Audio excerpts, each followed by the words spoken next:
PHP 8, les bases, partie 1. Bienvenue dans ce cours complet pour apprendre PHP en partant de zéro. Dans cette première grande partie, on pose les bases absolues du développement en PHP.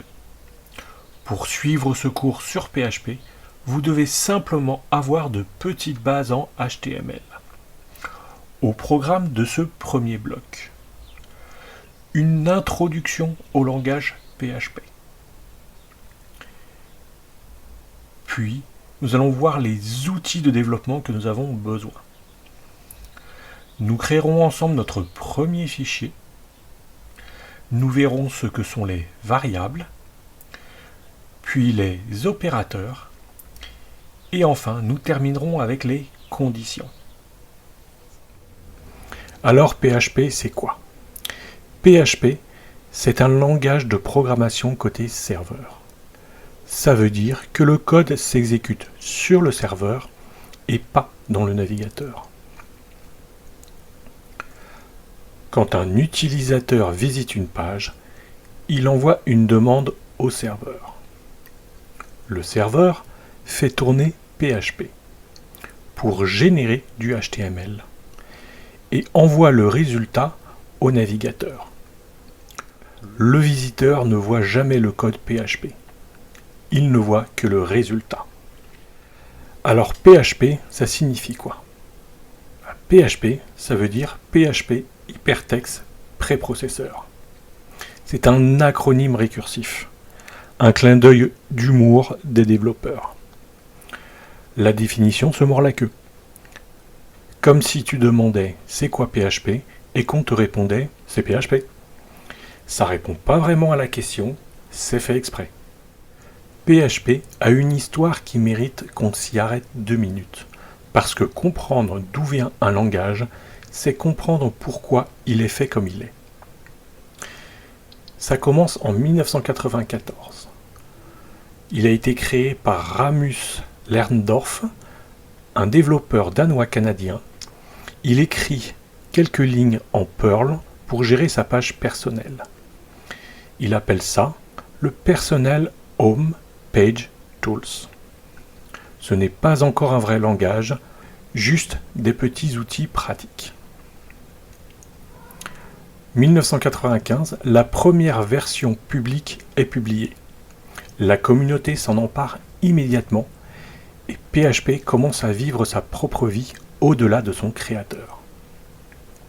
En 1998, sort PHP 3. C'est la naissance du PHP moderne. Le moteur est entièrement réécrit, le langage devient cohérent et extensible. C'est à partir de là que PHP commence à être pris au sérieux. En 2004, PHP introduit la programmation orientée objet de façon complète et mature. Les classes, les interfaces, les exceptions. Tout ce qui fait un langage professionnel est enfin là. PHP entre dans une nouvelle ère. En 2015 arrive PHP 7. C'est une révolution silencieuse. Les performances sont doublées par rapport à PHP 5. La syntaxe est modernisée, le typage est renforcé. Des millions de sites migrent en quelques années.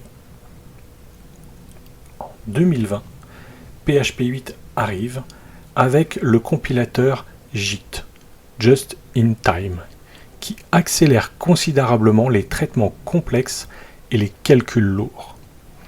Mais ce n'est pas tout. PHP 8 apporte aussi les attributs pour annoter le code proprement, les enums pour définir des ensembles de valeurs et des unions de types pour typer plus finement ces variables.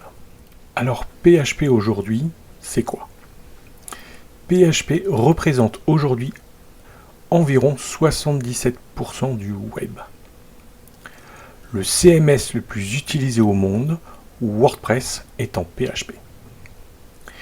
PHP possède un écosystème riche et mature, avec des milliers de dépendances, des frameworks et des outils professionnels, et une communauté gigantesque. Alors pourquoi apprendre PHP ? Premièrement, l'emploi. Il y a une demande massive de développeurs PHP de manière régulière. Rien qu'avec WordPress, qui représente à lui seul 43% de tous les sites web, et chaque site de WordPress a besoin de quelqu'un pour le maintenir ou le personnaliser. Deuxièmement, la facilité d'entrée. PHP est l'un des langages les plus simples à mettre en place. Un fichier .php sur un serveur et c'est parti. Pas besoin de compiler, pas de configuration complexe pour démarrer. Troisièmement, on l'a déjà vu, l'écosystème.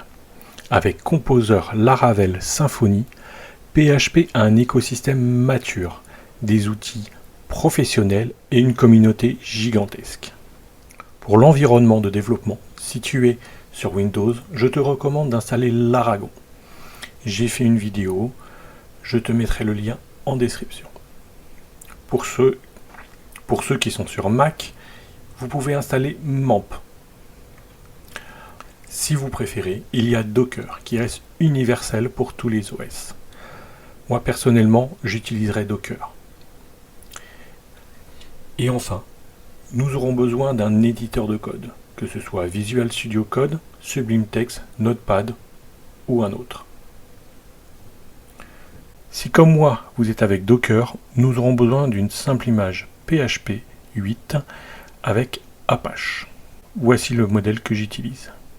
Si tu as besoin, mets en pause et recopie le docker compose.yaml. Une fois que tu es prêt, c'est parti. L'environnement est en place. Le serveur tourne. Pour faire du PHP, on a besoin d'un fichier. Généralement, on va l'appeler index.php. Moi ici, dans mon app, je fais index.php. Un fichier PHP peut contenir du HTML, du texte brut et du PHP. Le tout mélangé. Pour savoir où son code commence et se termine, PHP a besoin d'une balise d'ouverture et d'une balise de fermeture. Donc la balise d'ouverture de PHP, c'est celle-ci. Et sa balise de fermeture est celle-ci. Entre ces deux balises, c'est là que l'on va mettre notre code PHP. Et à l'extérieur de ces balises, on peut mettre du HTML ou du texte brut. Sachez que la balise ouvrante est obligatoire. La balise fermante est optionnelle quand le fichier ne contient que du PHP. Et c'est même recommandé de la laisser tomber dans ce cas, pour éviter les bugs liés aux espaces blancs en fin de fichier. Pour afficher quelque chose dans le navigateur, on a deux outils, print et echo. Après la balise d'ouverture PHP, je peux écrire print, guillemets, hello. Et je pense bien au point virgule à la fin pour dire à PHP que cette instruction est terminée. Je me rends dans le navigateur, je rafraîchis et j'ai bien hello qui est affiché. Je peux également faire echo. Je sauvegarde. Et dans le navigateur, j'ai la même chose. Hello est affiché. En pratique, echo est ce que tout le monde utilise. C'est légèrement plus rapide et il peut afficher plusieurs valeurs d'un coup, séparées par des virgules. Print ne peut afficher qu'une valeur à la fois. C'est anecdotique, mais ça peut expliquer pourquoi tu le croiseras rarement dans du vrai code. Par convention, on utilise echo et on oublie print. Une des forces de PHP, c'est qu'il peut s'insérer directement dans du HTML. Par exemple, dans mon fichier, si je fais un simple H1, et à l'intérieur de ma balise H1, je mets ma balise d'ouverture de PHP, et je la referme, et à l'intérieur, je peux faire un echo de hello. Si je me rends dans le navigateur, nous avons bien hello qui sera à l'intérieur des balises H1. Le serveur lit le fichier de haut en bas, exécute tout ce qui est entre les balises PHP et envoie le reste tel quel au navigateur. Le résultat ? Du HTML pur, le visiteur ne voit jamais le PHP. Comme dans tout langage, on peut laisser des notes dans son code grâce aux commentaires. PHP en propose 3 formes. La première, //, c'est pour les commentaires sur une ligne. On peut également utiliser le dièse pour faire un commentaire sur une ligne. Et enfin, avec /étoile, on peut faire des commentaires sur plusieurs lignes. Et on referme avec étoile /. Et si je me rends dans le navigateur et que je rafraîchis, on voit que les commentaires ne s'affichent jamais dans le navigateur. Ils sont uniquement pour toi et les développeurs qui liront ton code. C'est une habitude à prendre dès le début. On sait afficher les choses, on comprend comment PHP s'intègre dans une page. Maintenant, il faut qu'on parle de données. Comment on les stocke, comment on les manipule. Direction, les variables. Afficher du texte et écrire des commentaires, c'est bien. Mais un programme qui ne peut pas stocker de données, c'est un programme qui ne fait rien d'utile. Les variables sont comme des boîtes où l'on va y stocker une donnée comme un nombre ou un texte appelé chaîne de caractères. Ça va nous permettre de les manipuler pour les modifier et les réutiliser. En PHP, pour déclarer une variable, on utilise le symbole $, puis le nom de notre variable. Ici, je vais l'appeler texte. Ensuite, pour lui assigner une valeur, c'est le signe égal. Et par exemple, je mets hello comme valeur avec des guillemets. Et à la fin, un point-virgule pour dire que l'instruction est terminée. Et on sauvegarde. En PHP, il existe plusieurs types de variables. La première que nous avons déjà vue, avec les guillemets, c'est ce qu'on appelle un string ou une chaîne de caractères. Nous avons également l'entier. Par exemple, 42. Appelé également int ou integer. Nous avons les décimales. Donc, une décimale, c'est avec le point et pas la virgule. Par exemple, 3/14. On l'appelle float. Nous avons également le booléen. Lui, il ne peut avoir que deux valeurs, true ou false. On l'appelle bool pour booléen. Il existe également deux types spéciaux à connaître. La première sera le nul. Lui, il signifie une absence de valeur. C'est-à-dire que la variable est déclarée, mais elle n'a pas de valeur. Enfin, nous avons les tableaux. Alors, les tableaux vont nous permettre de stocker plusieurs valeurs dans une seule variable. Donc, pour déclarer un tableau, c'est très simple, c'est avec les crochets. Un crochet ouvrant, un crochet fermant. Là, je vais mettre 1 pour déclarer une première valeur. Pour séparer des valeurs dans mon tableau, je vais utiliser la virgule. Et après, je peux mettre une nouvelle valeur. Par exemple, on peut mettre un string, car dans un tableau, on peut mélanger le type de valeur. Donc là, je peux faire hello. Après, je pourrais mettre un booléen. Par exemple, true. Voilà. Et point virgule à la fin.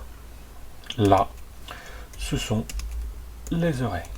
Alors, les tableaux, il y a beaucoup de choses à savoir. C'est pour ça que nous reviendrons dessus dans un chapitre particulier où nous verrons comment accéder à leurs valeurs, les modifier ou les supprimer.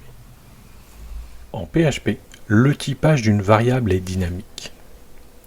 Par exemple, si je déclare une variable var et que je lui assigne un string, par exemple string, je peux, à la ligne suivante, lui assigner un nouveau type, par exemple 42.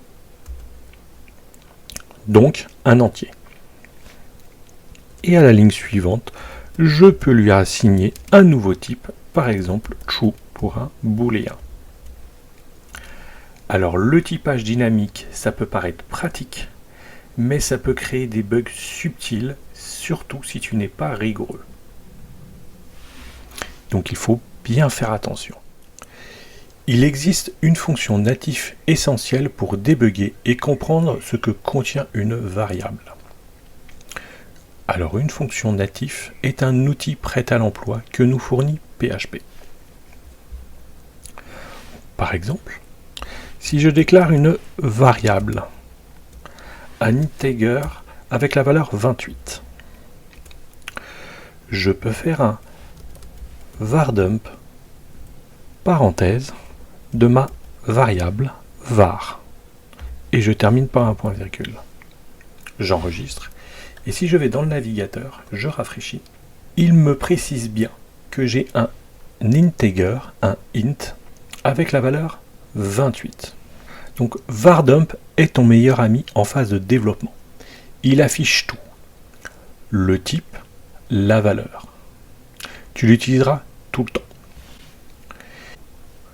Il va même pouvoir afficher le détail pour les tableaux. Par exemple, je déclare un tableau, array, comme ceci. Et à l'intérieur, je vais lui mettre plusieurs types de valeurs. Un integer en premier, un string en second, un booléen en troisième, et enfin le type nul. Ensuite, j'ai plus qu'à faire un var_dump de array.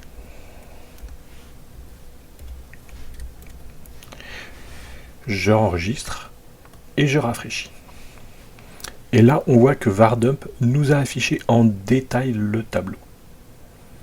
En premier, nous avons bien un int qui a la valeur 1, puis un string de taille 5 qui contient hello, un booléen qui a la valeur true, et enfin le type nul. PHP peut convertir un type en un autre, soit manuellement, soit automatiquement. Par exemple, je déclare une variable var et je lui assigne un string 28. Ensuite, je déclare une nouvelle variable, nombre, et je vais lui assigner var, mais en forçant la conversion. Donc, avec parenthèse int, je referme, et à côté var. Si je fais un var_dump de nombre,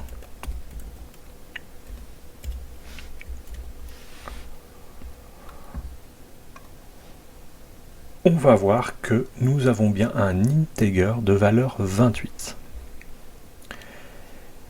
Parenthèse int a forcé la conversion du string en integer. Il en existe plusieurs, mais les plus courantes sont string, bool et float. La conversion automatique, appelée juggling, elle peut surprendre. Par exemple, j'ai une variable qui s'appelle result. Result aura un string 5 et je vais faire une addition de l'integer 3. Si je fais un écho de result, je vais dans le navigateur et je rafraîchis, j'ai bien 8. PHP a compris que nous voulions faire une addition et a automatiquement converti le string 5 en integer. Il faut faire attention, car c'est là que le typage dynamique peut nous jouer des tours. Il existe en PHP les constantes. Une constante, c'est comme une variable, mais sa valeur ne change jamais une fois définie. On ne peut pas réassigner une valeur. Alors il y a deux façons de les déclarer. La première méthode classique, c'est define, puis entre guillemets, le nom de notre constante, par exemple ici TVA. Donc le nom doit être en majuscule, il ne doit pas commencer par un $, et s'il contient plusieurs mots, il doit être séparé par un underscore. Ça permet de les distinguer tout de suite par rapport à une variable. Ensuite, une virgule, et là, je lui assigne sa valeur. Donc si je fais un écho de TVA, je me rends dans le navigateur, je rafraîchis et j'ai bien sa valeur qui est affichée. La deuxième façon de déclarer une constante est plus moderne. C'est avec le mot-clé const. Donc je fais const et site name pour le nom de ma constante et sa valeur sera mon site. Si je fais un écho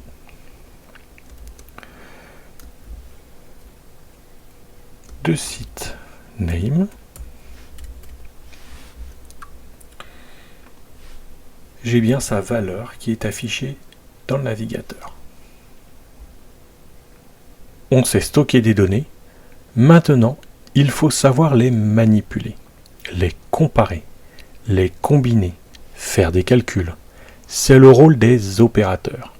C'est ce qu'on va voir juste après. On a des variables, on a des valeurs. Maintenant, on va apprendre à les manipuler. Les opérateurs, c'est le vocabulaire de base de tout langage. Et PHP en a quelques-uns qui méritent qu'on s'y attarde, parce qu'ils peuvent vraiment te surprendre si tu ne les connais pas. Dans un premier temps, les opérateurs arithmétiques. Les classiques, rien de surprenant. Si je prends une première variable A et que je lui assigne la valeur 7, puis une seconde variable B, je lui assigne la valeur 2. Je peux faire un écho de A plus B. Je me rends dans le navigateur, je rafraîchis, j'ai bien 9. Évidemment, on a la soustraction. Je rafraîchis, on a bien 5. La multiplication avec l'astérix. Si je rafraîchis, on a bien 14. On a la division. Si je rafraîchis, j'ai bien 3,5. J'ai aussi la puissance avec 2 astérix. Si je rafraîchis, j'ai bien 49.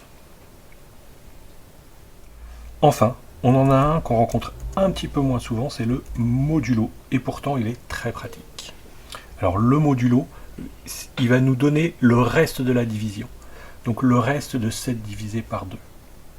Si je rafraîchis, j'ai bien 1. Il est souvent sous-estimé. Il est pourtant très utile pour savoir si un nombre est pair ou impair, ou pour répéter une action tous les n éléments. Là, comme on l'a vu, 7 divisé par 2, il reste 1. Il est impair. Mais si je remplace A et je lui assigne la valeur 8 et que je rafraîchis le navigateur, de la division de 8 par 2, il reste 0. 8 est pair. Les opérateurs d'assignation. PHP propose des raccourcis pour modifier une variable sur elle-même. Si je prends une première variable que j'appelle A et que je lui assigne la valeur 10, je peux faire A est égal à A plus 5. Et là, je peux faire un écho de A. Si je me rends dans mon navigateur, j'ai bien 15. Mais on peut éviter de répéter 2 fois le nom de la variable. Tout simplement en retirant toute cette partie et en mettant simplement un plus avant le égal. Si je rafraîchis, je me rends dans le navigateur, j'ai bien 15. Évidemment, nous avons les autres opérations. Le moins. Le multiplier avec l'astérix. Le diviser.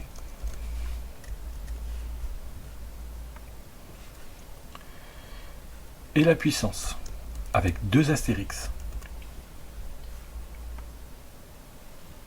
Incrémentation et décrémentation. Pour incrémenter de 1 en 1 une variable facilement en PHP, je pourrais faire donc A est égal à 0, je déclare ma variable. Ensuite, je pourrais faire A plus égal 1. Et enfin, écho de A. J'ai bien 1. Mais en PHP, il existe un raccourci. Tout simplement, on fait A plus plus. Et si je fais écho de A, j'ai bien 1. Il existe également avec le moins. En faisant moins, j'ai bien moins 1. C'est ce qu'on appelle la post-incrémentation et la post-décrémentation. Il existe la pré-incrémentation et la pré-décrémentation.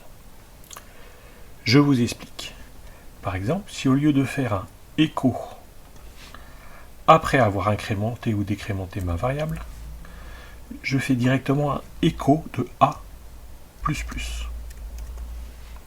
Je vais dans le navigateur et le navigateur affiche 0.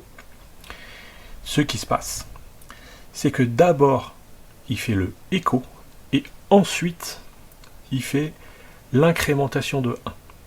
C'est pour ça qu'on a 0 dans le navigateur. La post-incrémentation et la post-décrémentation ont une priorité moindre, plus basse, par rapport à la majorité des autres opérateurs dans une instruction.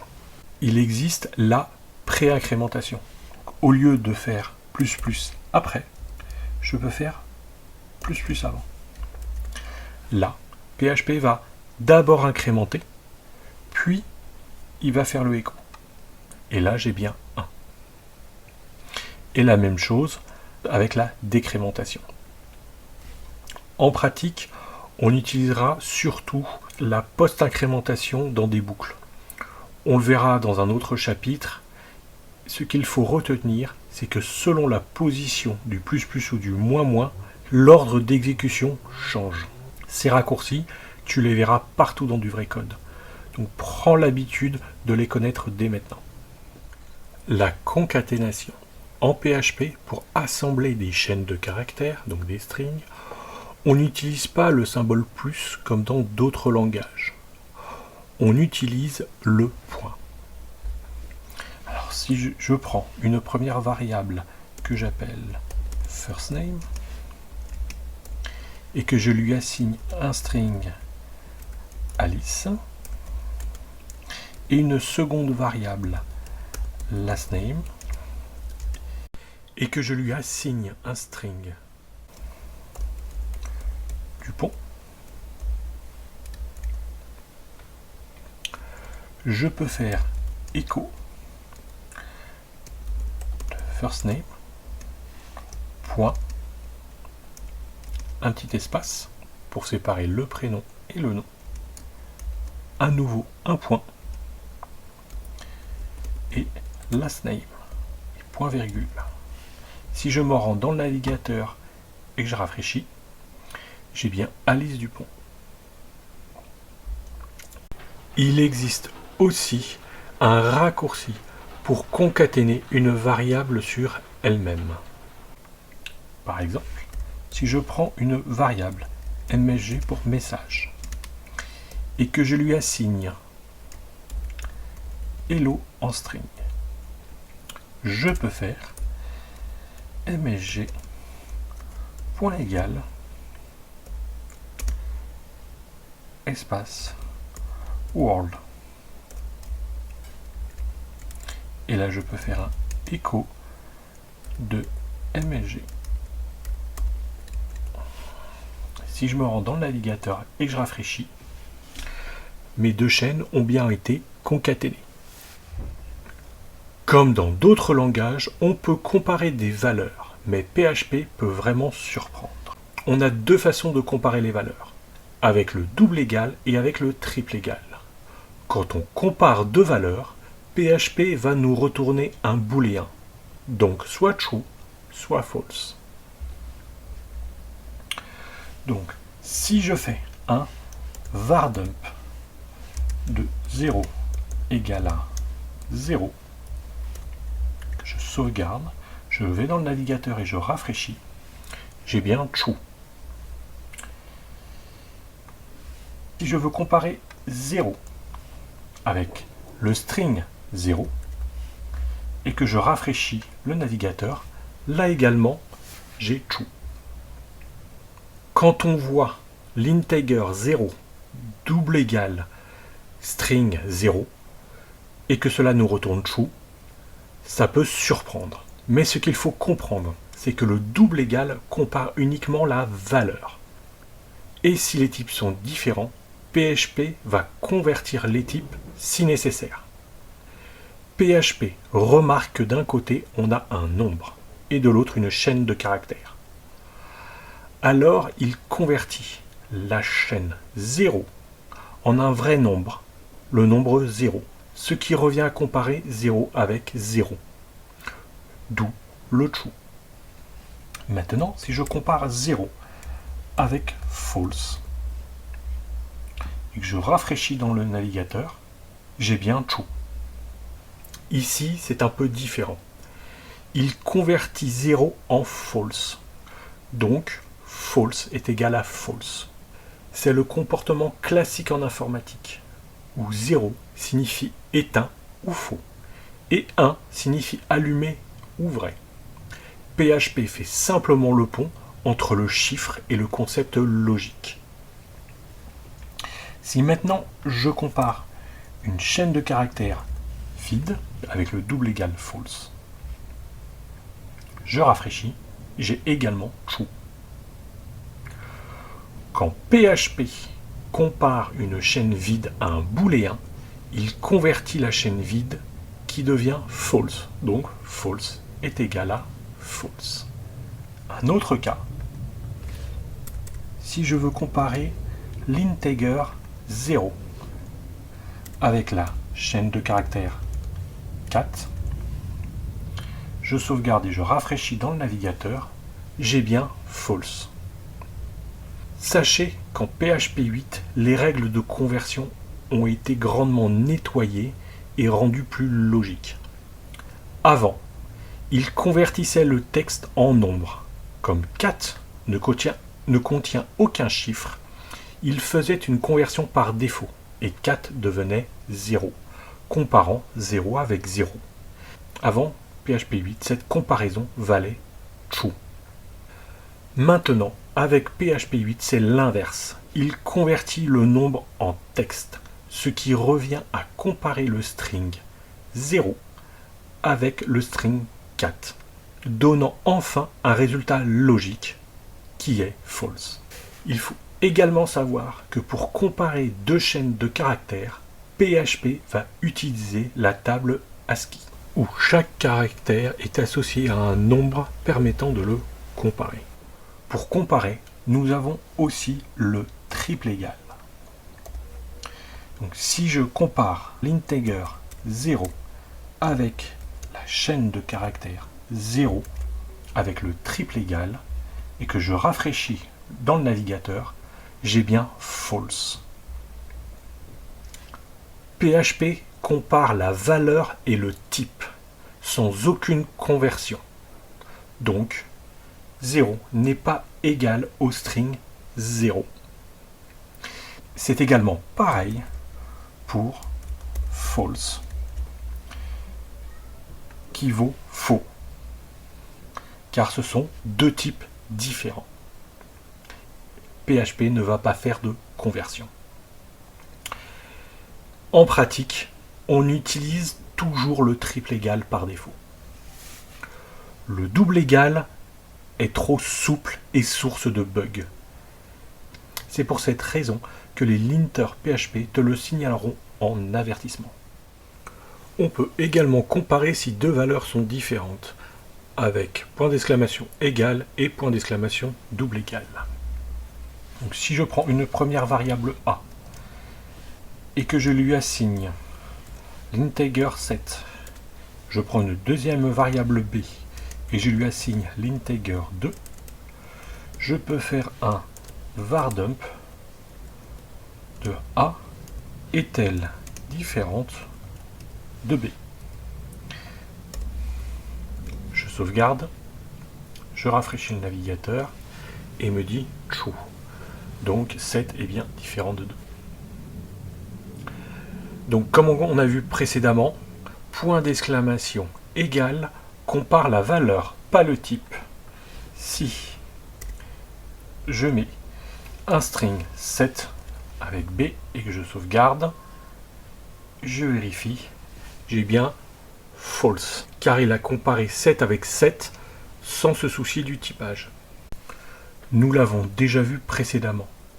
Il a forcé le typage. Il a transformé la chaîne de caractères 7 en integer 7 et comparé les deux. Par contre, avec le point d'exclamation double égal, là, si je sauvegarde et que je me rends dans le navigateur, là j'ai bien true. Donc là, il vérifie la valeur et le type. On utilisera toujours cette forme par défaut pour éviter tout bug. On peut comparer si une valeur est inférieure ou supérieure avec le chevron ouvrant et le chevron fermant.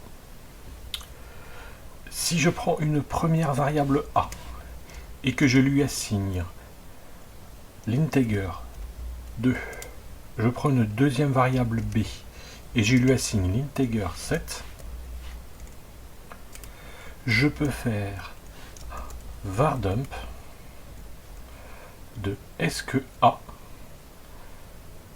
est inférieur à b.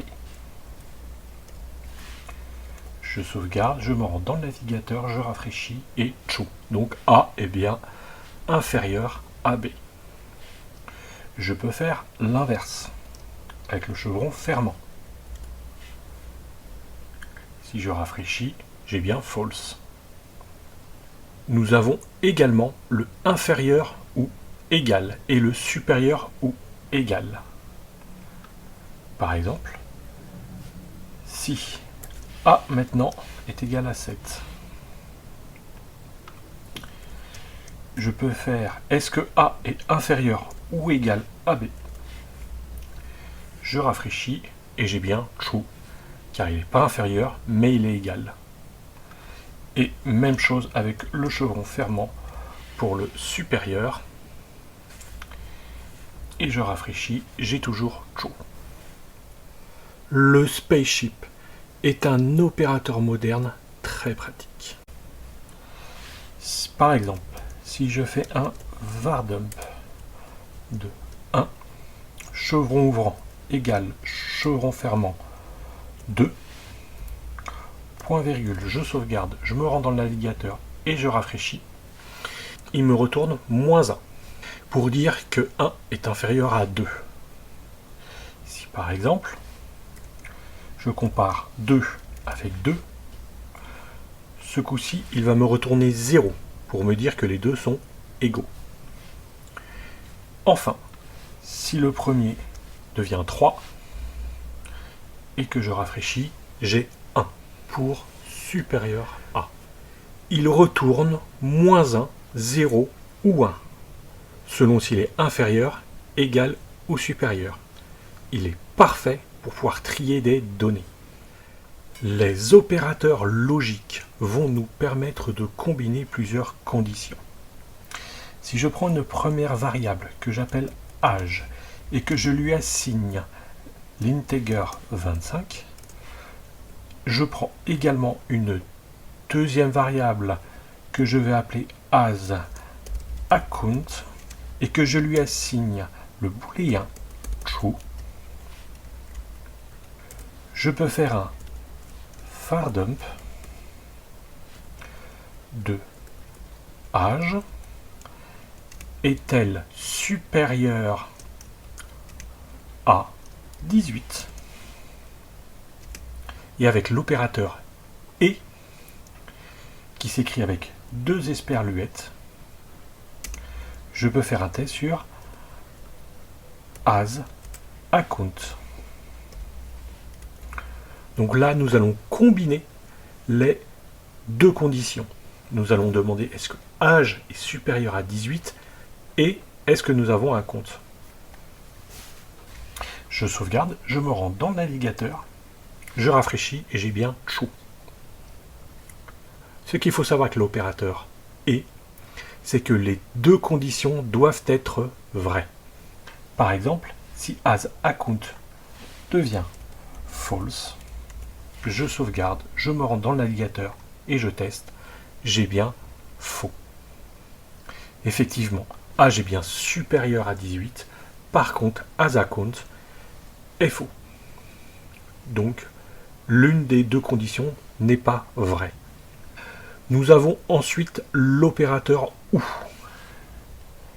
qui va s'écrire, lui, avec deux pipes. On dit le double pipe. Là, nous voulons seulement que l'une des deux conditions soit vraie. Donc, est-ce que âge est supérieur à 18 ou est-ce que asAccount est vrai? Donc, si je me rends dans le navigateur et je rafraîchis, j'ai bien vrai, car l'une des deux est vraie. Le dernier opérateur, logique, est le point d'exclamation.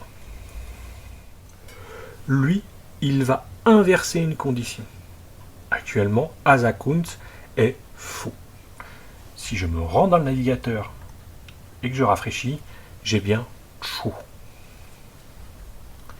Le point d'exclamation a inversé la condition.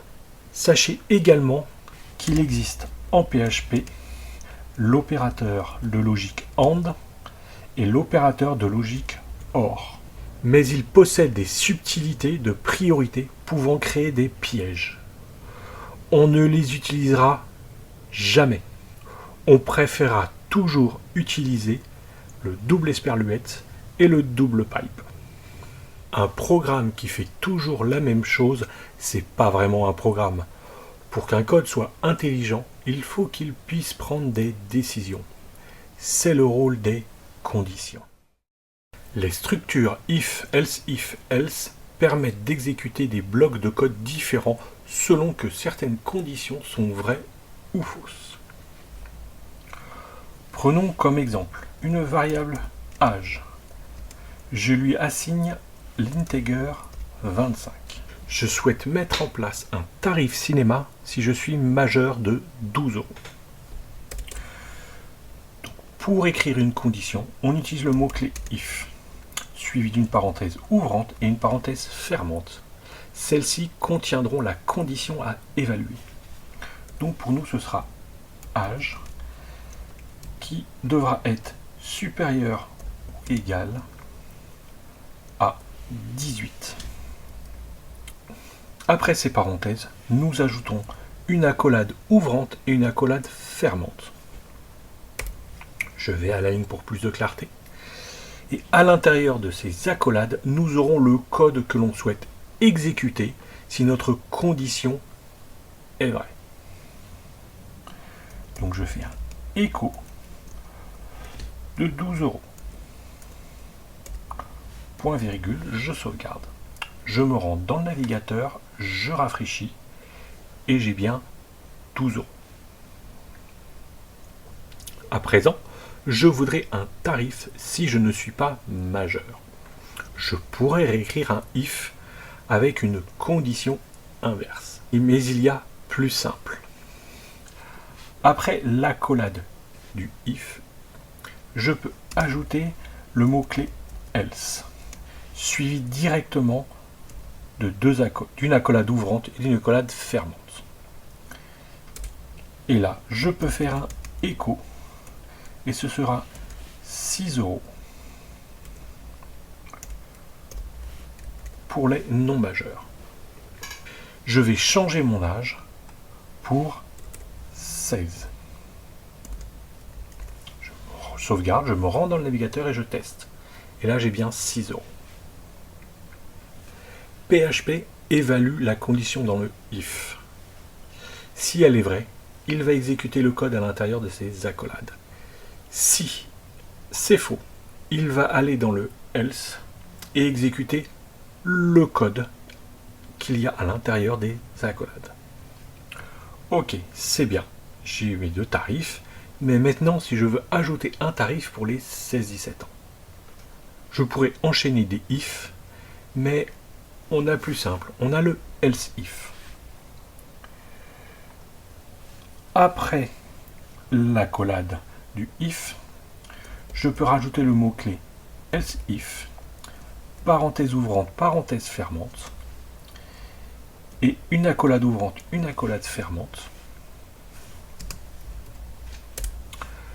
Je vais à la ligne, et à l'intérieur des parenthèses du else if, je rajoute ma nouvelle condition, c'est-à-dire âge, qui devra être supérieur ou égal à 16. À l'intérieur des accolades, c'est pareil, on va y mettre l'instruction à exécuter si la condition est vraie. Donc ce sera un tarif de 9 €. Je vais dans le navigateur, je rafraîchis, et là j'ai bien 9 €. PHP évalue les conditions de haut en bas. Il s'arrête à la première qui est vraie. Donc il va dans le if. Si elle est vraie, il va exécuter les instructions qu'il y a entre les accolades du if. Puis il va ignorer tout le reste. Si elle est fausse, il va passer au else if. Et pareil, évaluer la condition, et si elle est vraie, exécuter le code à l'intérieur des accolades. Si aucune des conditions n'est remplie, il va aller dans le else pour exécuter le code qui s'y trouve. Quand tu dois comparer une même variable à plusieurs valeurs possibles, tu pourrais faire une série de else if. Mais il y a plus pratique et bien plus lisible, le switch. Imaginons que je souhaite afficher un texte en fonction du jour de la semaine. Je prends une variable que j'appelle jour et je lui assigne le string lundi. Ensuite, j'utilise le mot-clé switch, puis deux parenthèses, et à l'intérieur des parenthèses, je vais mettre la variable que je souhaite comparer. Je mets deux accolades, une accolade ouvrante, une accolade fermante. À l'intérieur de ces accolades, je vais utiliser le mot-clé case avec la valeur que je souhaite comparer, ma variable. Pour moi, c'est lundi. Puis deux points. Et ensuite, après ces deux points, je peux mettre mon instruction. Donc pour moi, ce sera un écho jour de travail. Point virgule. Je vais à la ligne et je rajoute le mot-clé break. Le mot-clé break permet d'arrêter le switch. Je sauvegarde. Je me rends dans le navigateur et je rafraîchis. Très bien, j'ai jour de travail qui s'est affiché. Bon, maintenant, si je mets mardi, Je rafraîchis et rien ne s'affiche. Car mardi n'existe pas dans les cases. Donc je vais rajouter les autres jours de la semaine. On y va. Donc ce sera pour le mardi, mercredi, jeudi, vendredi, samedi et dimanche. Donc je modifie.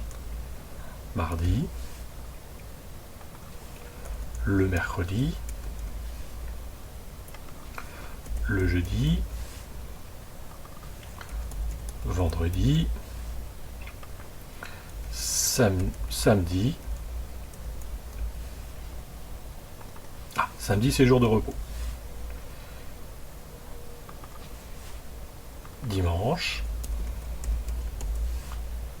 là aussi c'est jour de repos.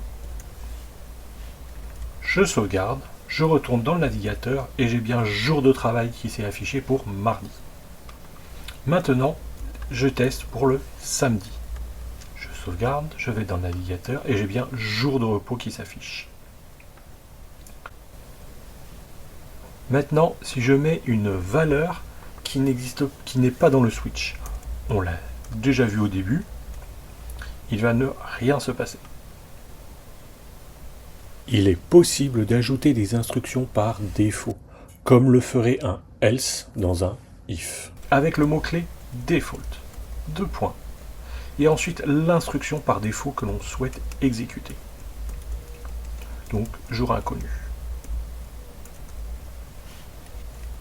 Je sauvegarde, je retourne dans le navigateur, je rafraîchis, et là j'ai bien jour inconnu qui s'affiche. Donc on voit que le lundi, le mardi, le mercredi et les autres jours de la semaine, jeudi, vendredi, c'est la même instruction qui s'exécute. Donc il y a plus simple. On va simplement supprimer à l'intérieur de ces cases l'instruction à exécuter. Et on va garder que la dernière, celle du vendredi. Et même chose pour le dimanche et le samedi pour éviter de répéter du code. Donc si je remplace par jeudi, je sauvegarde, je retourne dans le navigateur et je rafraîchis, j'ai bien jour de travail qui s'affiche. J'essaye avec dimanche, bon, je rafraîchis, ça fonctionne. Ce qu'il se passe, PHP évalue les cases de haut en bas. Si une correspond, il exécute les instructions qui suivront sans réévaluer les cases suivantes, jusqu'à ce qu'il rencontre le mot-clé break. Les points importants. Le default joue un rôle de else. Il s'exécute si aucune des cases ne correspond. Il n'est pas obligatoire. Le switch utilise le double égal pour les comparaisons, pas le triple égal. Garde ça en tête si tu compares des types différents. Le break est obligatoire à la fin de chaque bloc pour stopper le switch. Sans lui, PHP continue d'exécuter les cases suivantes.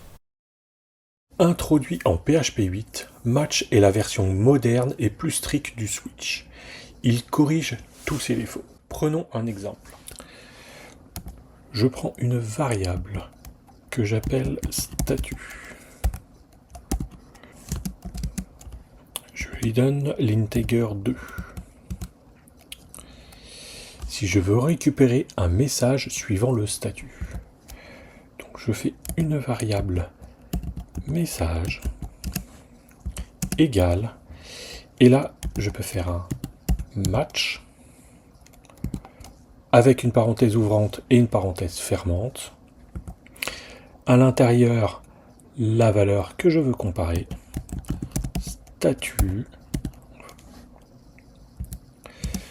puis une accolade ouvrante, une accolade fermante. À l'intérieur, je mets ma valeur de comparaison. Pour moi, ce sera 1. Je tabule, égale chevron, et après, uniquement une valeur à retourner. Donc moi, ce sera un string en attente. Puis une virgule, je vais à ligne et je continue. 2, ce sera le statut en cours, virgule, je vais à la ligne 3.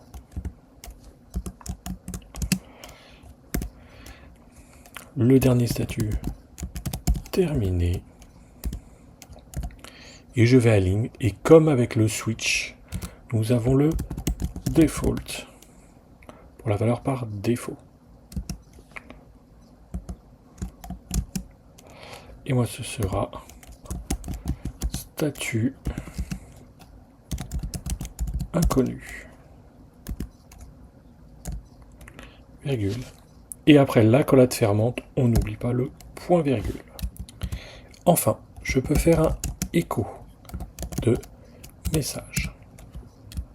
Point virgule, je sauvegarde, je me rends dans le navigateur, je rafraîchis et j'ai bien en cours.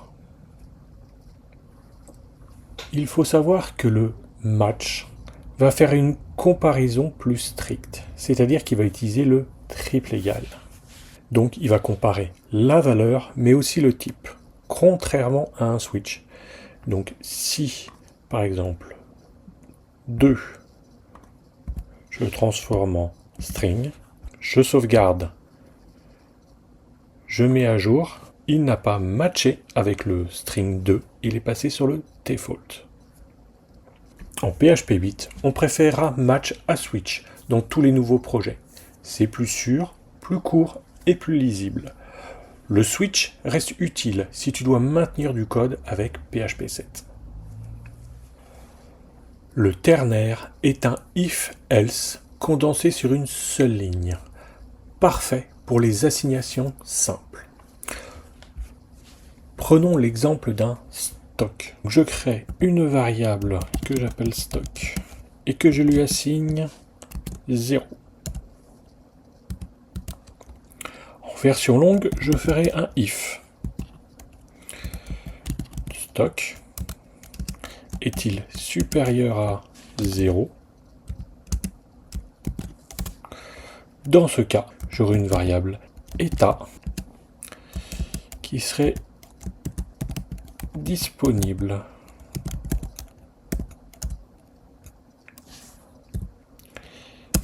Sinon,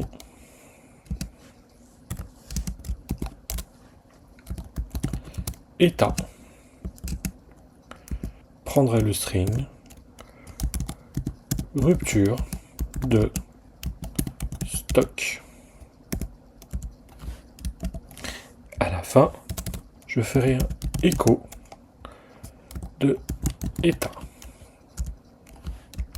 Si je me rends dans le navigateur, je rafraîchis, j'ai bien rupture de stock, mais on peut simplifier ce if avec le ternaire.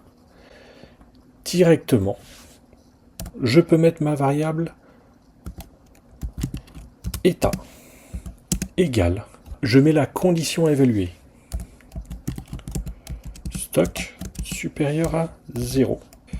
Puis, un point d'interrogation, suivi de la valeur de retour si la condition est vraie. Donc moi, c'est disponible. Puis, 2 points. Et enfin, la valeur de retour si la condition est fausse. Donc, rupture de stock.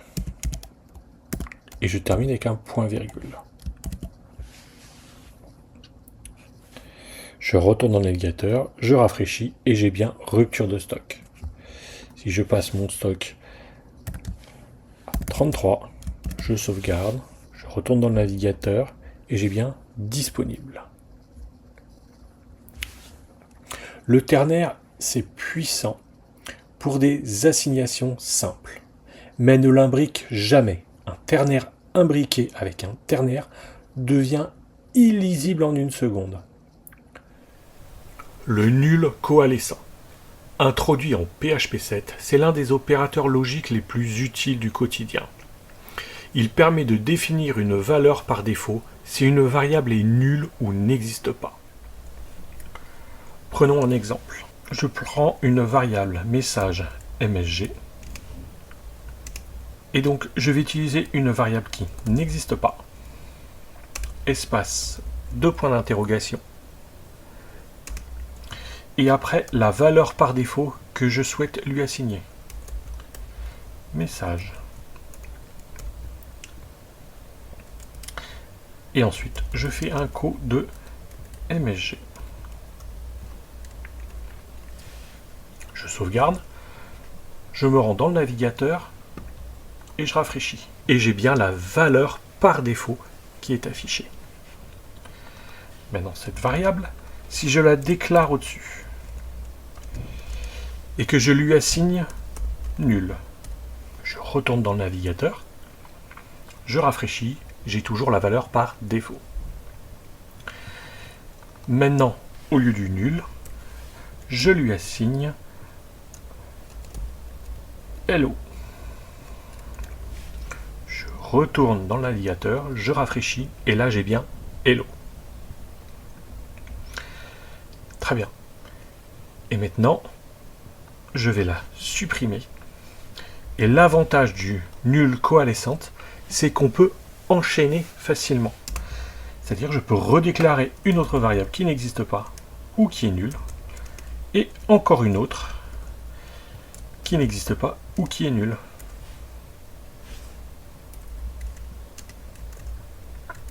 On sauvegarde. Je me rends dans le navigateur et il a pris la valeur par défaut. Ce qu'il faut comprendre, c'est que PHP essaye chaque valeur de retour de gauche à droite entre les opérandes et s'arrête dès qu'il trouve la première valeur qui existe et qui n'est pas nulle. L'opérateur nul coalescent est un outil de lisibilité et de sécurité.